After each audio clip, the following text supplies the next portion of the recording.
àwọn ọmọ kéékèèké méjì ni bàbá àgbàlagbà yìí fọgbọ́n tàn wọlé tó sì fipá bá wọn lò pọ̀.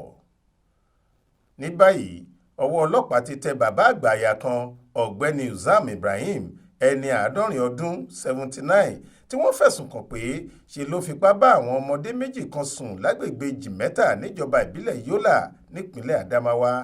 àwọn ọlọ́pàá agbègbè ọ̀hún tí ń fọ̀rọ̀ wá ọkùnrin náà lẹ́nu wò láti mọ bó ṣe ṣe tó fi bá àwọn ọmọdé méjèèjì tí wọ́n ń lọ sílé ìwé ìrọ̀lẹ́ ìyẹn lẹ́sìnì sùn. ohun tá a gbọ́ ni pé àdúgbò Ajia ní Jimeta ni Ibrahim ń gbé, ibẹ̀ ló sì ti fipá bá àwọn ọmọ tọ́jọ́ orí wọn kò ju ọdún 4 sí 7 lọ yìí sùn.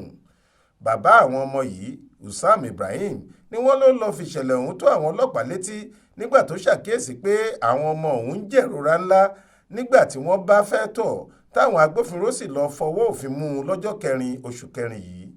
alukoro iléeṣẹ́ ọlọ́pàá ìpínlẹ̀ náà ọ̀gbẹ́ni Sulaimon Nguroje ṣàlàyé pé ọwọ́ tẹ Ibrahim lẹ́yìn tó fọgbọ́n tọ̀ àwọn ọmọ náà wọnú ilé rẹ̀ tó sì bá wọn sùn pẹ̀lú ipá. a gbọ́ pé ó rọrùn fún un láti fipá bá àwọn ọmọ náà sùn nítorí pé iwájú ilé rẹ̀ gan làwọn ọmọ náà máa ń gbà kọjá lọ sílé ẹ̀kọ́ ìrọ̀lẹ́ wọn ní àdúgbò tó ń gbé yìí. nínú ìwádìí táwọn ọlọ́pàá ṣe ni wọ́n ti mọ̀ pé ó ti lé lọ́dún 10 sẹ́yìn báyìí tí Uzam ti kọ ìyàwó rẹ̀ tó bímọ 3 fún un sílẹ̀, òun nìkan ló ń dágbé nínú ilé rẹ̀ ọ̀hún.